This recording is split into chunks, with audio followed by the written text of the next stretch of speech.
뵙겠습니다. 안녕하세요. 오늘은 서울 붓다스쿨에서 금강경 특강 공부합니다. 의법 출생분과 일상무상분을 오늘 한 번에 공부를 할 건데요. 의법 출생분을 첫째 시간에 보고, 그리고 시간이 남으면 일상무상분을 같이 봤다가 나머지 시간에 일상무상분 두 번째 시간에 보도록 하겠습니다. 의법출생분 제8회 108페이지래요. 거기 보면 이제 분에 대한 설명이 있거든요. 이 부분 읽고 시작을 하도록 하겠습니다.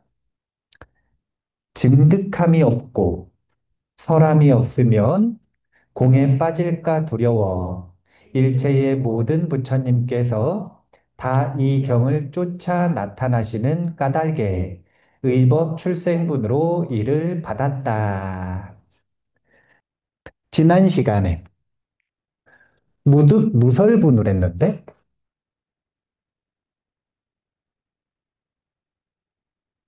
이게 뭘 보여주는 거냐면 부처님의 가풍을 보여주는 거예요.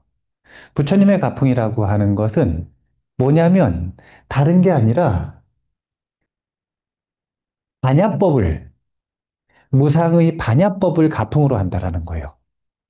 근데 그러면 이제 어떤 생각들을 하게 되어 있냐면, 조금 이따가 이야기하겠지만 반야, 무상이라고 하면 없다는 건가 이런 생각을 한단 말이에요. 그래서 무등무설부 맨 마지막에 보면 뭐라고 이야기를 했냐면 일체 현성 개의 무위법 이유차별.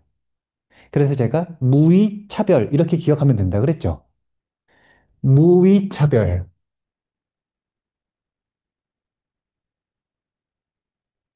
무위법이고 무상법이지만 그 무위법, 무상법을 바탕으로 일체 성현들이 차별적인 모습으로 나타난다는 거예요. 그러니까 무위와 차별은 이렇게 구분을 해서 무위는 공통점, 그리고 차별은 차이점이다. 모든 성현들은 공통으로 뭘 알았냐면 무상반야, 무위를 알았어요. 그런데 온갖 차별이 있다라는 거예요. 성현들은. 그러니까 이 공통으로부터 태어난다라고 하는 걸 뭐에서 이야기하는 거냐면 의법 출생분에서 얘기하고 있는 거예요. 이 무위법, 부처님의 가풍인 이 무위법은 없는 것이 아니라 없지 않기 때문에 이것을 씨앗으로 해서 만 가지 차별이 있는 성인들이 태어나요. 그것을 의법 출생분에서 먼저 얘기하시고, 그 다음에 일상무상분에서는 그래서 성현들은 어떤 차이가 있는지를 이야기하고 계신다. 이런 흐름이라고 보시면 돼요. 부처님께서 중도법을 이야기를 하실 때 비유를 하기를 세상 사람들은 두 명의 왕에게 지배당하고 있다라는 이야기를 하셨어요. 하나가 유왕, 다른 하나가 무왕이거든요. 두 가지 왕이 있어요. 유왕과 무왕이 있다. 이제 부처님은 유왕과 무왕의 중도지왕인데 중도의 나라를 세우신 거예요. 그래서 저기를 부처님이 법왕으로 계시는 진리의 나라라고 볼 수가 있는 거예요. 근데 우리는 유왕과 무왕에 속해서 살았어요, 지금까지.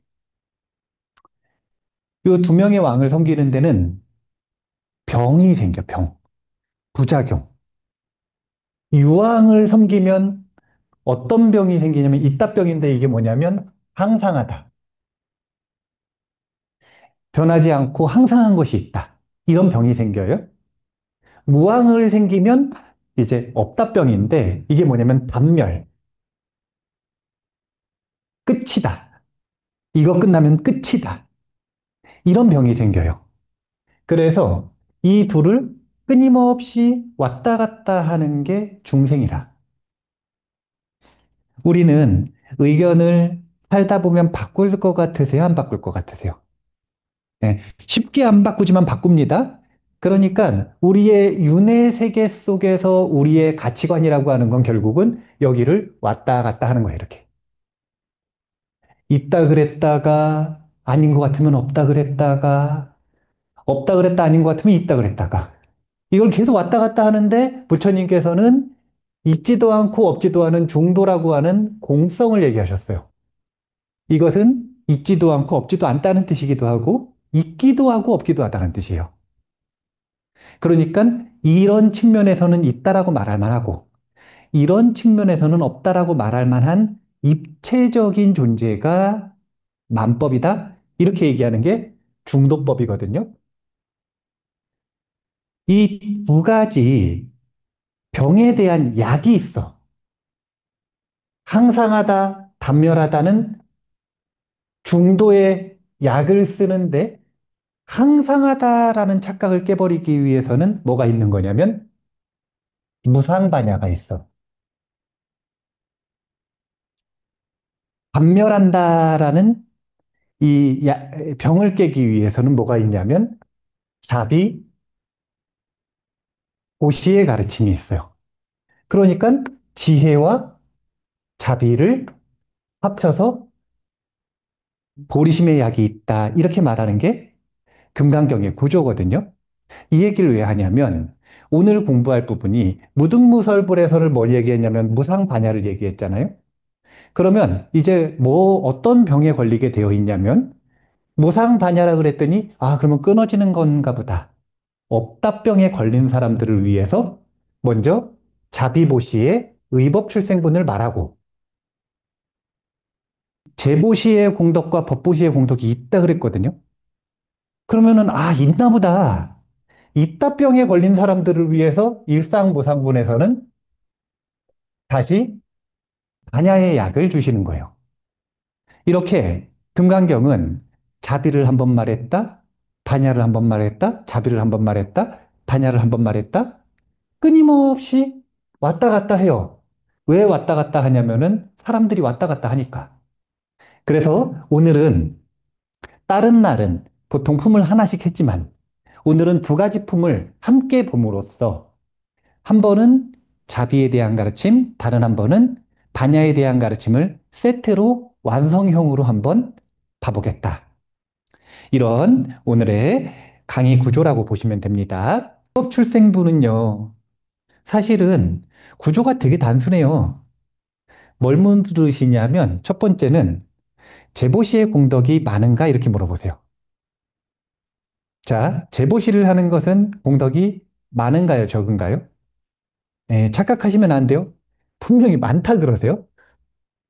그 다음 두 번째, 그러면 그것과 비교해서 법보시의 공덕은 더 많은가, 더 적은가 이걸 물어보세요. 비교하시는 거죠. 법보시의 공덕이 더 크다고 얘기하세요. 오늘 그게 왜 그런지 이야기를 할 거예요. 여기에서 물고 나오는 게 뭐냐면, 왜 법보시의 공덕이 더 크냐면, 법에서 일체 성현이 나왔기 때문에 그래요. 법이, 즉, 무상반야법이 모든 불보살님의 모태가 되기 때문에 그래요. 모든 불보살님의 어머니는 반야바라밀이다. 이렇게 이야기를 하심으로써 의법 출생분을 마무리를 하시는 거거든요. 이런 구조니까 한번 하나하나 볼게요. 원문 제가 읽겠습니다. 수보리야, 너의 뜻은 어떠냐? 만약 사람이 삼천대천 세계의 칠보를 가득 채워 보시하면 이 사람이 얻는 복덕은 많지 않겠느냐? 수보리가 말하였다. 매우 많습니다. 세존이시여. 무슨 까닭이냐 하면 이 복덕은 복덕의 본성이 아닌 까닭에 열에는 복덕이 많다고 설하셨습니다. 자, 구결 109페이지 같이 한번 읽어볼게요. 삼천대천 세계의 칠보를 가지고서 보시를 하면 복덕이 비록 많아도 불성에는 하나도 이익이 없다.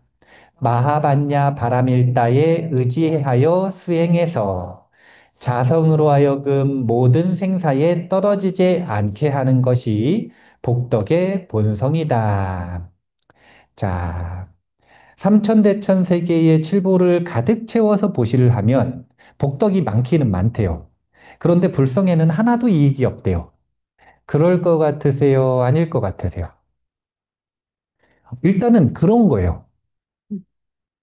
일단은 그런 거예요. 왜냐하면 의법출생부는 제1심 테스트라. 뭐가 제일인가? 그러니까 가장 가치 있는 게 무엇인가? 내가 줄 수 있는 것 중에 가장 가치 있는 게 무엇인가? 가장 가치 있는 것이 무엇인가라는 절대적인 기준을 보고 그 중에서 내가 줄 수 있는 가장 가치 있는 것이 무엇인가? 상대적인 주관적인 질문을 하는 게 이 의법출생분이라고 보면 돼요. 제1, 뭐가 가장 가치 있는지를 따지기 때문에 제보시와 법보시를 비교한다고 했습니다. 그런데 이 제보시라고 하는 건, 자, 재물을 보시요. 그러면 무슨 복이 생겨요? 네, 제가 재물을 보시하면 인복이 생긴다고 했나요, 안 했나요? 안 했어요. 재물을 인복 없는 사람이 보시하면 인복에 오히려 마이너스가 되는 경우들도 되게 많이 보죠. 베풀었더니 원수가 되는 경우들을 많이 봐요, 안 봐요? 많이 봅니다. 인복이 많은 사람은 원래 인복이 많으니까 재복을 쌓기 위해 재물을 보시하는 것이 촉매 역할을 해서 인복을 더 증장시키는 경우도 있는데, 그게 아니라 왜 보면은 재물은 좀 넉넉한데 스스로 생각하기를 나는 지지리도 인복이 없다 이렇게 생각하는 사람들이 있잖아요. 이런 사람들은 그 재물 가지고 베풀어 봐야 독이 되는 경우들이 굉장히 많아요. 왜냐하면 재보시 이 자체는 재복의 원인이 되지 인복에는 직접 원인이 되지 않기 때문에 그래요. 그러면 법보시 같은 경우에는 뭐 이름을 따지면 법복인가요? 이제 제복을 세간의 공덕이라고 하고, 세간의 복, 이 법보시는 출세간의 복이라고 해요. 무슨 얘기냐면 재물을 베풀면 재복이 생겨요. 그 다음에 권선을 하면 인복이 생겨요. 세간의 복에만 놓고 보더라도 재물을 베푸는 것과 권선을 하는 것은 다른 결과물을 가지고 오죠. 사실은 이 두 가지는 서로 비교할 수가 없는 거라. 자, 봐보세요. 재물이 생기는 게 더 좋아요? 아니면은 좋은 사람이 생기는 게 더 좋아요? 이것을 비교할 수 있어요? 원래는 비교할 수가 없는 거예요. 이건 그냥 뭐에 의해서만 측량될 수 있는 거냐면 사실은 측량이 안 되고 비교만 되는 건데, 뭐에 의해서 비교되냐면 자기 가치관에 따라서 비교가 되는 거예요, 그냥. 근데 상호 간의 절대 기준으로 측량할 수 있는 방법은 없어. 세간의 복도 그러한데 출세간의 복은 더 말할 것도 없죠. 이 세 가지, 재복, 인복, 출세간의 복을 그냥 법복이라 그러면 좀 그러니까 신복이라고 해볼게요. 재복, 인복, 신복은 서로 다른 거라. 성격이 완전히 다른 거예요. 그래서 이 셋의 우열을 논할 수 있는 방법은 사실은 없다. 그러니까 제가 뭐라고 얘기하냐면 그 사람에게 묻는다 그랬잖아요. 그 사람의 가치관을 보는 거예요. 뭐가 그 사람에게 제일인가? 그 사람의 가치관을 보면 어떤 사람은 재복이 제일 좋고, 어떤 사람은 인복이 제일 좋고, 어떤 사람은 신복이 제일 좋을 거라. 그러면 그 가치관에 따라 자기만의 기준을 세울 수는 있어요. 그러니까 일단 첫 번째로는 재보시는 세간의 복 중에서도 재복을 낳는다는 것. 그 다음에 법보시는 출세간의 복을 낳는다라고 하는 이 다른 종류의 결과물을 가져온다라는 거. 상호간에 비교할 수가 없어요. 같은 카테고리에 있는 것이나 비교하는 거지. 카테고리가 완전히 다른 건 비교할 수가 없는 거예요. 일단 여기까지 이해를 하시고 넘어가시면 좋을 것 같아요. 아, 이 얘기를 안 했네? 그래서 보시를 하면 복덕이 비록 많아도 불성에는 하나도 이익이 없다. 이게 맞는지 틀린지를 이제 얘기를 해야 되는데 빨리 얘기하고 넘어갈게요. 일단은 불성의 이익이 하나도 없다. 맞는 얘기라. 왜냐하면 자 봐보세요. 제복이 늘어나는 것이 불성이 증장되고 열리는 것과 관계가 있을까요? 없을까요? 없다는 거예요. 그런데 이게 불성하고의 연결성을 가지려면 어떻게 돼야 되는 거냐면 불성이 열리기를 희망하는 사람이 있어. 이 사람은 지금 제복을 원하는 거예요? 인복을 원하는 거예요? 신복을 원하는 거예요? 신복을 원하는 사람이 제복을 쌓으면 불성에 도움이 돼요. 신복을 추구하는 사람이 제복을 쌓으면 그것은 불성에 도움이 된다는 거예요. 왜냐하면 제복을 쌓는 것이 이 출세간의 복, 신복, 즉 자신의 의식의 성장과 깨달음을 추구하는 사람이 아닌 사람에게 있어서는 자신이 보시를 해서 재물을 베풀어서 재물이 많아지는 게 자신의 의식의 성장과 연결될 고리가 있어요, 없어요? 전혀 없잖아요. 일반적으로는 제복이 많아서 돈이 많아진다 그래서 깨닫는 게 아니다. 하지만 깨달음을 추구하는 사람에게 있어서 제복은 도움이 된다는 거예요. 왜냐? 제복을 쌓는 과정에서 무엇이 이루어지냐면 마음이 열려요. 그리고 제복이 축적되면 만족하는 안심의 힘이 커져요. 누가? 신복을 추구하는 사람이. 신복을 추구하지 않는 사람은 그렇지가 않아요. 신복을 추구하지 않는 사람은 그렇지가 않은데 신복을 추구하는 사람에게는 그런 작용을 하기 때문에 불성에 직접 도움이 되는 게 아니라 불성을 향상시키는 데 있어서 준비 과정이 되고 조력자가 된다. 이렇게 보시면 돼요. 그래서 의견이 저는 반반이에요. 불성에는 하나도 이익이 없다. 맞는 얘기지만 불성을 추구하는 사람에게는 이익이 있다. 이런 부분도 한번 짚고 넘어가고요. 자, 두 번째 문단도 읽어볼게요. 마음에 능소가 있으면 바로 복덕성이 아니며 능소가 없으면 이를 복덕성이라고 한다. 마음은 부처님의 가르침에 의지하고 행동은 부처님의 행동과 같아야 복덕성이라고 한다. 부처님의 가르침에 의지하지 않고 부처님의 행동을 수행하고 따르지 않으면 곧 복덕성이 아니다. 능소는 뭘 얘기한다 그랬죠? 우리 배운 게 나오네요. 이렇게 어려운 유식 철학을 공부했더니 바로 배운 게 나오잖아요. 능소. 능소는 주관과 객관이에요. 그러니까 능소는 자타 분별이 없다는 거예요. 지금 여기서 능소가 있으면 이거는 분별이 있다는 것이고 능소가 없으면 이건 분별이 없다는 거예요. 그러니까 능소가 있으면 복덕성이 아니며 능소가 없으면 이를 복덕성이라고 한다. 그러니까 요 육조 스님이 생각하시는 복덕성, 복덕의 성품이라고 하는 것은 그 진정한 성품이라고 하는 것은 무위법, 무차별법, 무분별법을 바탕으로 할 때 복덕성이 쌓인다는 거예요. 그런데 재물을 일반적으로 보시하는 사람, 제복을 쌓는 사람들이 분별하는 마음으로 보시를 해요? 무분별의 마음으로 보시를 해요? 그러니까 도움이 안 된다고 얘기를 하셨던 거예요. 하지만 신복을 본래 추구하는 사람이 보시를 하잖아요. 그럼 뭘 위해서 보시를 하냐면 무분별을 추구하는 방식으로 보시를 해요. 그러니까 도움이 된다고 제가 이야기를 하는 거예요. 그래서 여기서 마음은 부처님의 가르침에 의지하고 부처님의 행동과 같고 부처님의 가르침, 부처님의 행동은 앞에 무득 무설분에서 말씀하셨던 그 가풍을 얘기하는 거예요. 무분별법. 분별하지 않음의 법이 부처님의 가르침이고 부처님의 행동이다.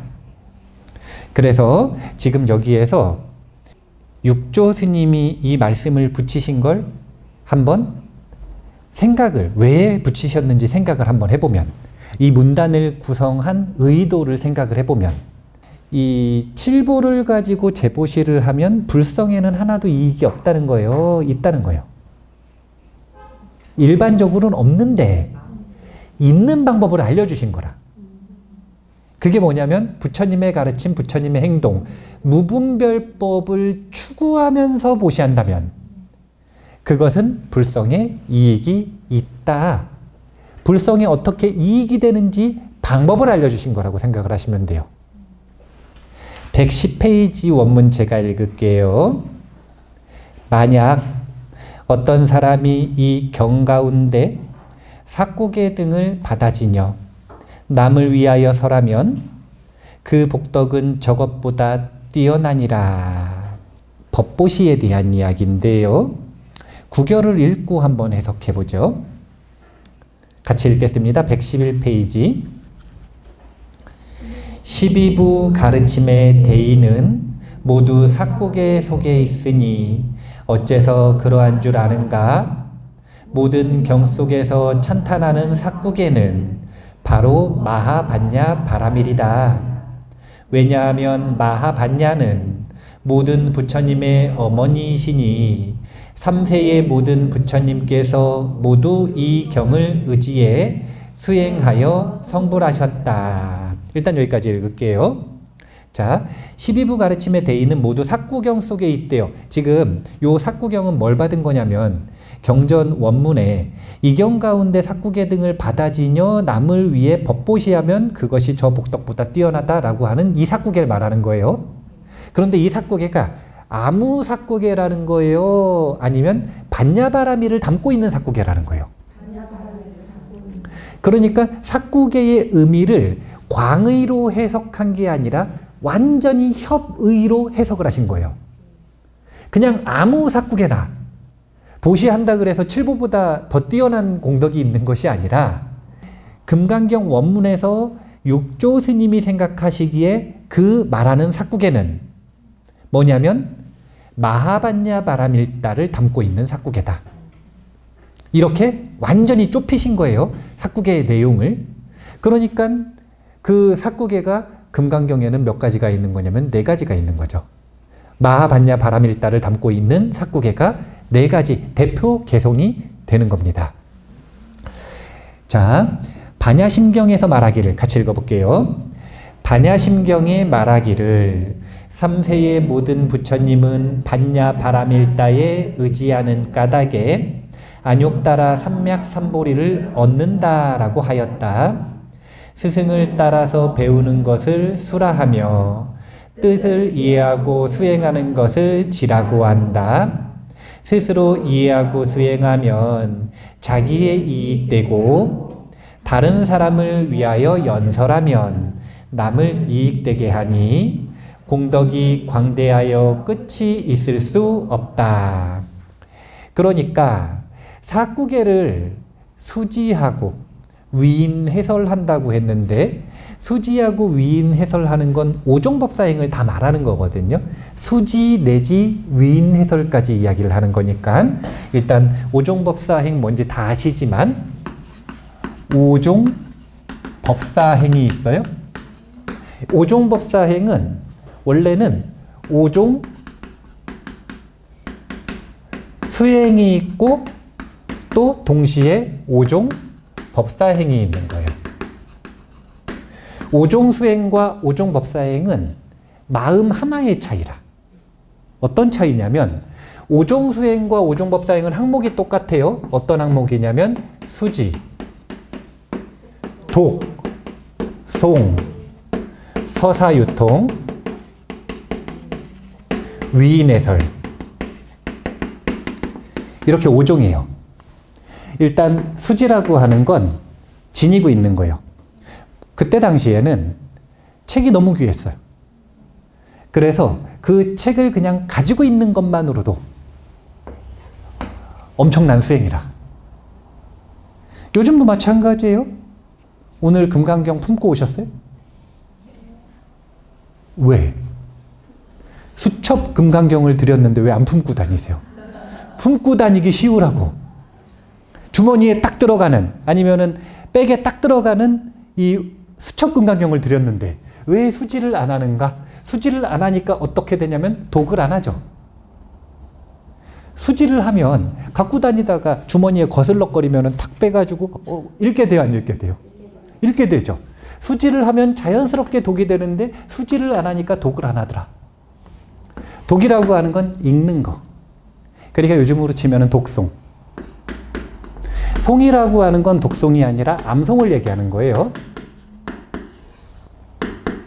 그 다음에 서사유통 위인해설은 사실은 서사 위인해설 유통이에요. 서사도 유통이고 위인해설도 유통이라. 그런데 서사라고 할 때 서는 글을 베껴 쓰는 거, 사는 그림을 베껴 그리는 거.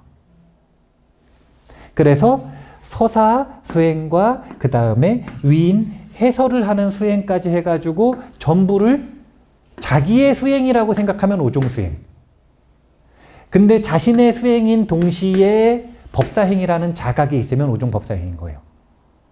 그러니까 마음 하나 차이인 거예요.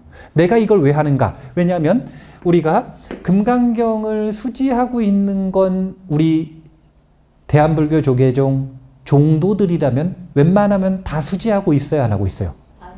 안 하고 있죠. 안 하고 있잖아요. 뭐 집에 수지하고 있는 것도 수지라면 그러면 수지하고는 있는 건데 그러면 그렇게 하는 거 있다고 쳐요. 그 다음에 금강경 읽는 거 해요? 안 해요? 하죠. 금강경 너무 어렵나요? 천수경 읽는 거 해요? 안 해요? 하죠. 여기부터 잘 안 해. 암송 해요? 안 해요?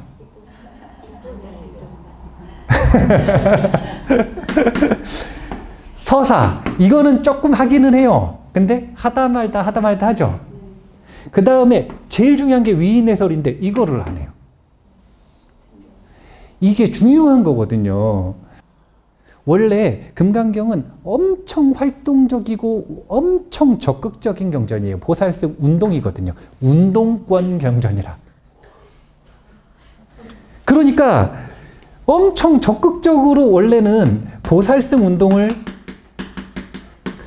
추구하는 사람들이 원래 배우던 경전인데 그것을 책상에 앉아서 배우니까 어떻게 되냐면 경전의 내용이 공감이 안 돼. 저기 보면 뒤에 보면 능정업장분인가요? 거기 보면 금강경을 열심히 배우고 수지하고 공부하고 열심히 수행을 하는데 남에게 업신여김을 받는데요, 안 받는데요? 네, 그런 경우가 왜 있느냐? 지하철 한번 나가보세요. 성전을 들고 남들에게 업신여김을 당하나 안 당하나.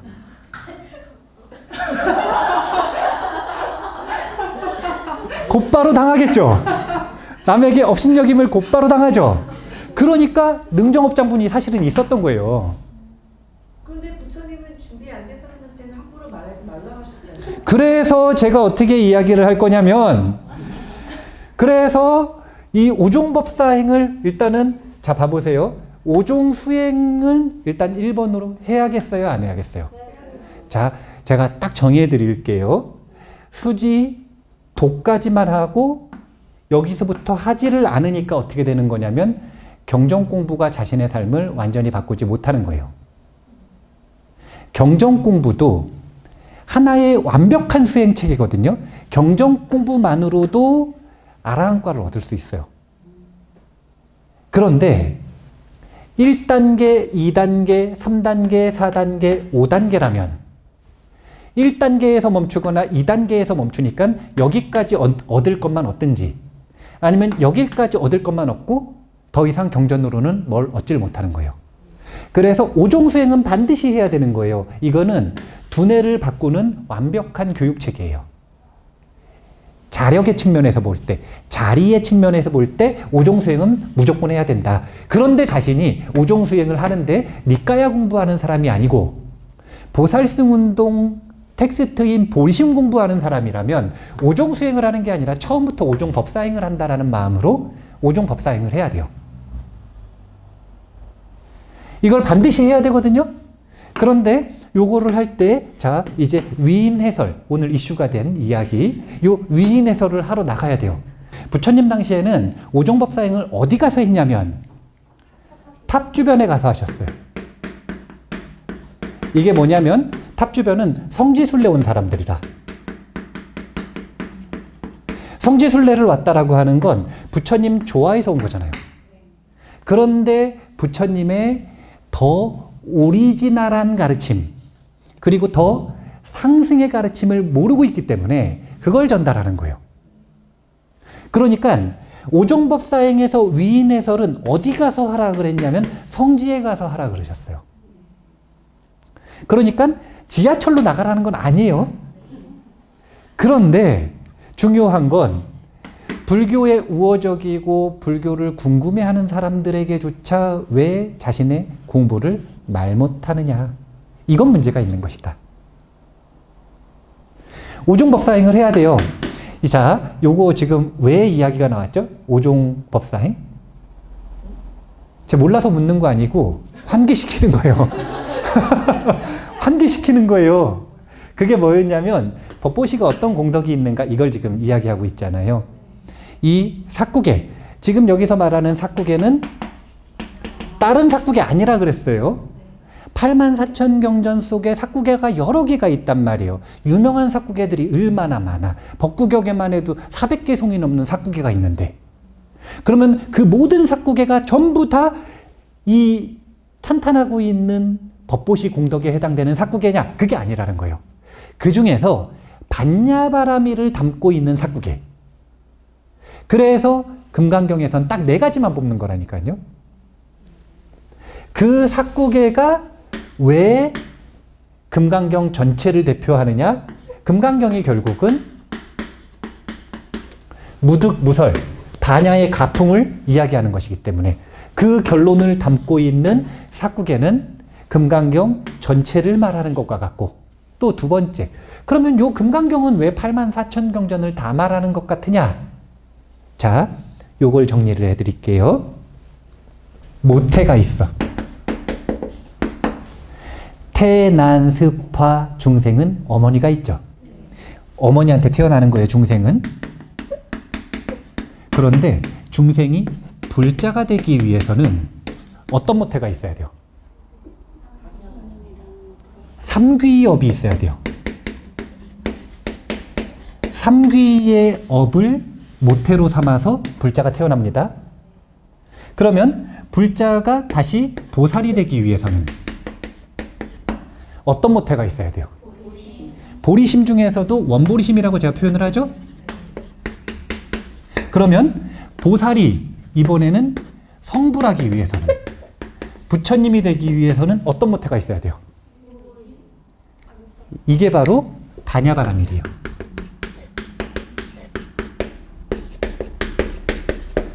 그러면은 요 원보리심은 생각해 보세요. 이 원보리심은 강력하게 깨닫고 싶은 욕구예요? 아니면 중생을 돕고 싶은 욕구예요? 맞아요. 그래서 자비심. 그래서 부처님의 길에 여정이 있다면 이 여정의 입구, 시작할 땐 뭐가 필요한 거냐면 자비심이 필요하고, 그리고 성불의 끝, 마지막 골, 여기를 통과하는 문은 뭐냐면 반야바라밀인 거예요. 그렇다면 결국은 성불하는 길에 대해서 쭉 이야기하신 84,000경전은 결론이 이거 아니에요? 반야바라밀.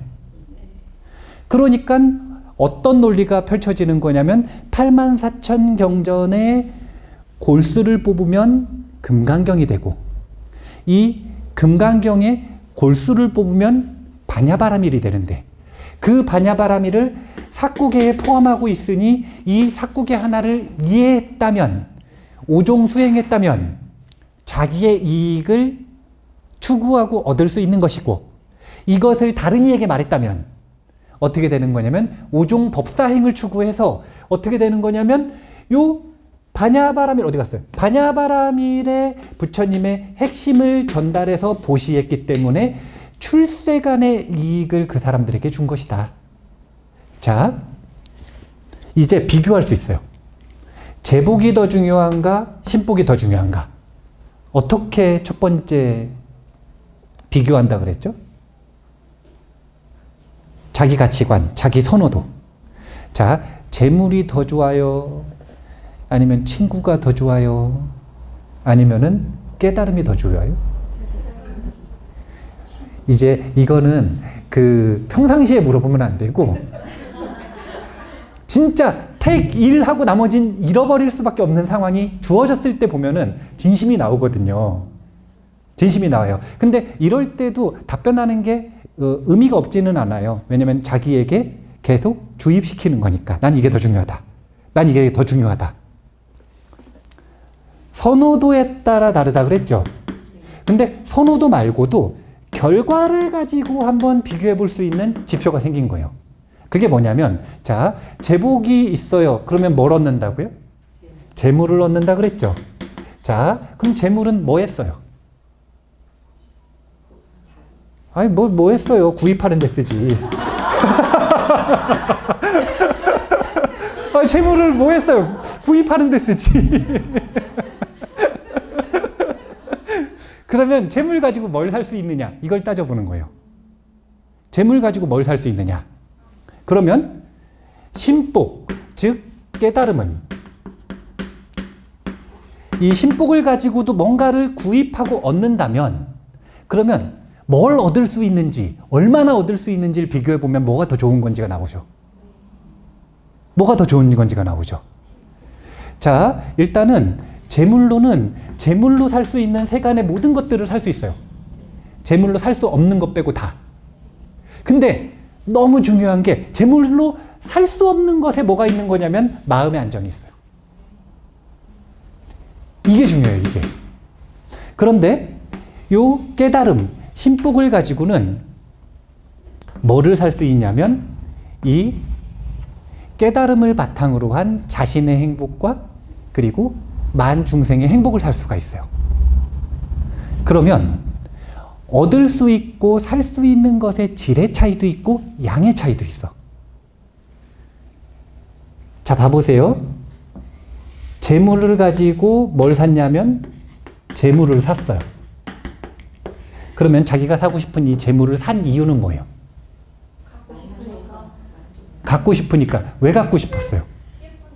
예쁘니까. 왜 예뻐가지고 갖고 싶었어요? 비교했으니까. 그래서 뭘 하고 싶은 거예요? 사실은 행복하고 싶었던 거예요. 그런데 행복 전까지는 재물에서 계속 얻을 수가 있는데 가지고 싶어서 예뻐서 이걸 가지면 만족할 것 같아서 이걸 가지면 행복할 것 같아서 샀는데 행복해지진 않아. 그런데 신복을 통해서는 곧바로 행복을 얻을 수 있어요. 그리고 다른 사람에게도 마찬가지예요. 어떤 재물을 선물을 해주면 그 사람이 불행해져라 그러고 선물을 해줘요? 아니면 행복해져라 그러고 선물을 해줘요? 근데 받으면 행복해져요, 안 행복해져요? 얼만큼? 잠깐.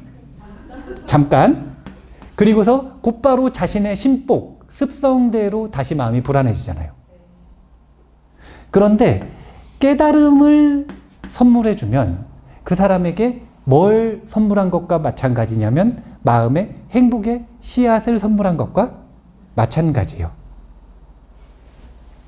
그래서 결과를 놓고 보면 비교를 할 수가 있어요.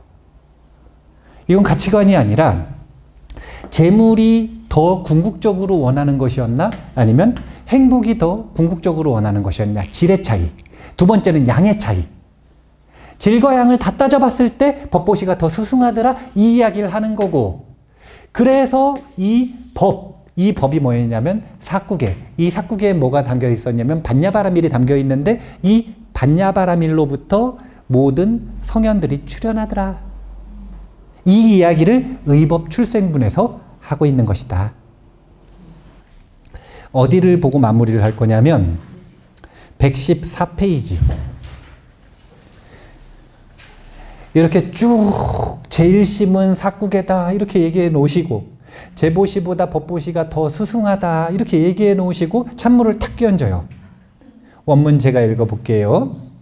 수보리야, 이른바 불법이란 것은 곧 불법이 아니니라. 이제 헷갈리기 시작하는 거예요.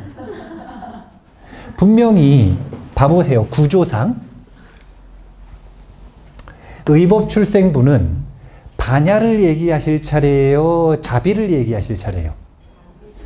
자, 없다라는 약을 얘기하실 차례예요? 있다라는 약을 얘기하실 차례예요? 있다는 약을 얘기하실 차례잖아요. 없다에 빠져 있으니까. 없다에 빠져 있어가지고 그러면은 원인도 없고 결과도 없으니까 공덕 아무것도 없는 거 아닙니까? 이러니까 거기다가 아주 공덕이 크다. 재보시를 하면 공덕이 진짜 크다. 이렇게 얘기해 주셨잖아요. 그 다음에 법보시를 하면 더 크다. 이렇게 얘기해 주셨잖아요. 이거는 공덕이 있다는 거예요, 없다는 거예요? 근데 그래 놓고 갑자기 수보리야 이른바 불법이라는 것은 곧 불법이 아니니라. 갑자기 또 없대. 이게 왜 그러냐면 자 봐보세요. 한 번만 더 복습을 해보겠습니다. 의법 출생분 아닙니까? 법에 의지해서 모든 것들이 출생하는 거예요. 그러면 여기서 말하는 요 법이 뭐라고요? 그렇죠. 반야바라밀. 아무리 가봐야 요 반야바라밀 안 넘어가면 출생을 안 한 거라. 반야바라밀을 넘어가야 그래야 이제 출생한 거예요. 우리는 출생을 안 한 거예요.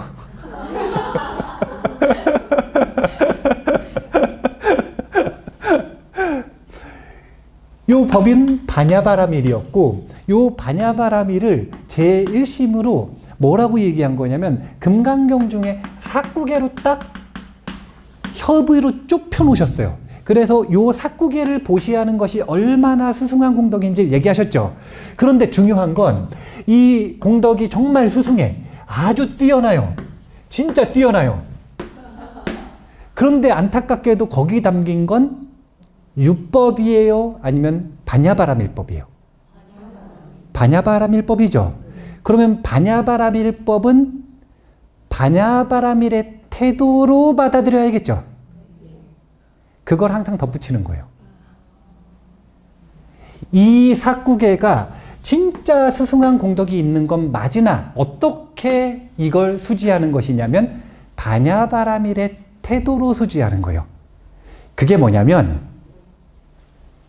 이 금강경에 금강이 벼락, 모든 것을 딱 끊어버리는 벼락. 모든 것을 쪼개버려요. 최고로 단단한 거라. 그 단단한 거 가지고 누구랑 싸우면 이기겠어요? 안 이기겠어요? 그러라고 벼락을 준 게 아니라는 거예요. 금강경은 항상 어떤 태도냐면 내 고정관념, 내가 맞다고 생각하는 생각, 내 머리 위에다가 항상 벼락을 내리쳐서 나의 생각을 가장 먼저 깨트리는 태도로 받들어 수용하는 것이에요. 그래서 항상 맨 뒤에 이 말이 붙는 거예요. 이것이 맞다. 공덕 수승하다. 이거 진리다. 그런데 이 진리도 즉비. 고집하지 말고 받들라. 그렇게 생각하는 것도 진리가 아니라 생각일 뿐이니까. 봐보세요. 제가 이렇게 얘기를 하면 제가 보는 견처가 있겠죠. 그러면 그 견처를 보여주려고 제가 지금 뭘 전달하고 있는 거냐면 문자 반야를 전달하고 있잖아요. 그럼 제가 계속 이렇게도 쉽게 설명해보고 이렇게도 쉽게 설명해보고 이 방식으로도 설명해보고 이 방식으로도 설명해보는 건 헷갈리라 그러는 거예요? 아니면 제가 보는 걸 관조하라 그러는 거예요? 관조하라고 하는 거죠. 그러면은 뭔가 알 듯 말 듯, 알 듯 말 듯 하다가 아는 것 같은 느낌이 들어요, 안 들어요? 근데 그게 제가 보는 거랑 같아요, 달라요? 이른바 불법이라는 것은 그 불법이 아니라니까요. 지금 여기 계시는 분들이 아는 건 본인의 견처지. 제가 보여주고자 하는 것과 결코 같지가 않아요. 그러니까 같다고 착각하지 말라는 거예요. 가장 먼저 자신의 생각, 자신이 알았다, 내가 이해했다, 내가 이거 맞는 것 같다 라고 생각하는 그것부터 즉비 심형의 번개, 벼락으로 깨버리라는 거예요. 이렇게 받들어 행하는 것이 금강반야 바라밀경을 공부하는 방법이다. 그래서 뒤에 덧붙이는 거지. 공덕이 적다 이 얘기를 하는 것도 아니고 공덕이 더 큰 게 틀린 얘기다. 그거는 진실이 아니다. 이런 말 말씀하시는 거 아니에요. 그 객관적인 진실과 관계없이 그걸 이해하고 있는 여러분의 그 견해가 부처님께서 말씀하신 것과 같을 거라고 생각하면 안 된다. 그래서 맨 마지막에 항상 이 즉비 심영의 공식이 덧붙는다. 이게 금강경의 특징이다. 이게 헷갈리라고 말하는 게 아니에요. 앞에서 확정적으로 얘기하신 거예요. 제보시의 공덕은 작다, 크다? 크다. 근데 제보시보다 법보시가 공덕이 더 크다, 작다? 크다. 근데 그 법보시도 아무거나 아니라 그랬어요. 아무 법이나 공덕이 더 큰 게 아니라 여러 삭구계 중에서도, 수많은 삭구계 중에서도 반야바라밀이 담겨있는 삭구계. 이것이 가장 공덕이 수승하다. 이걸 얘기해 주신 겁니다. 이거 틀리다고 여기서 덧붙이는 말 아니라는 거 아셔야 돼요. 헷갈리라고 말하는 게 아니라 분명하게 보라고 얘기하시는 거예요. 끊임없이 자기 점검을 해보라. 내가 멈춰서서 이것이 고정된 진리다라고 착각하고 있지 않는지, 끊임없이 향상으로 나아갈 것을 부촉하시는 말씀이시다. 이렇게 받아들이시면 좋겠습니다. 자, 그러면 의법 출생분입니다. 법에서 나오시는데 출생하면 이제 응애응애 하고 태어나는데, 그러면은 어떻게 태어나는지가 일상무상분에 나오는 거예요. 성인이 돼야 태어난 거거든요. 수다원은 돼야 태어난 거예요. 그러니까 이제 어떻게 태어나는지 그것을 일상무상분에서 한번 공부해 보도록 하겠습니다. 감사합니다.